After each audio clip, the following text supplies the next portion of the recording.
Give me a thought about the Arab Spring in North Africa and the Middle East, because I came here right after Mubarak was gone with Hillary Clinton, the Secretary of State, and I remember we got up one morning and she, without much security, we just walked around Cairo. She walked into Tahrir Square, people were applauding her.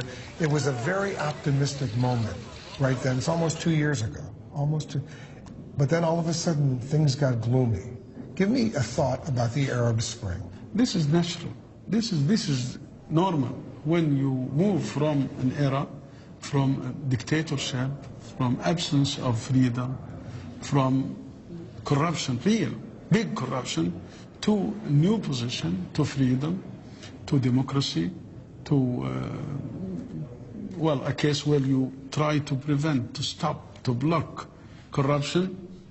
When people moving like this, and they are in big numbers like in Egypt, and they have real daily needs, and they need food and shelter everywhere, and they want their freedom to be completed, and they are worried about what they had in the past, and they are afraid from going back to that. I think this kind of activities, this kind of demonstrations, this kind of trying to resist to some extent any kind of feelings that we are probably go back to some extent. All these are, I consider this situation as a normal situation, and the people gaining by time experience in how to transfer their feelings into real production, real acts and deeds on the ground. So you're optimistic? You're optimistic. Very much optimistic. How long is this going to take? Well, I would say to start real stability and development, real steps, we may take 6 months or a year.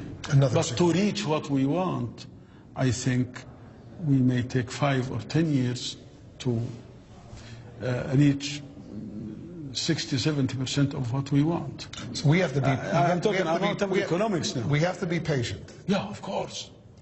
Yeah, you're talking about Egypt.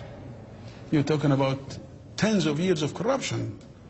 You're talking about absence of freedom completely. You're talking about forged elections all the time.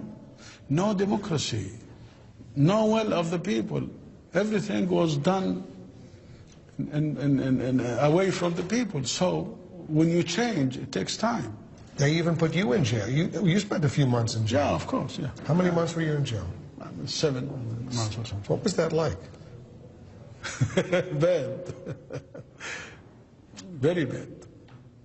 But, I mean, give me... I'm talking about freedom. When you are not free... When you're in jail, you appreciate freedom when you're out of jail. So you appreciate freedom, having lived through that 7 months. Do you think anyone in this world wouldn't appreciate freedom? Some people who've had it their whole life, they take it for granted. But you appreciate it. Yeah.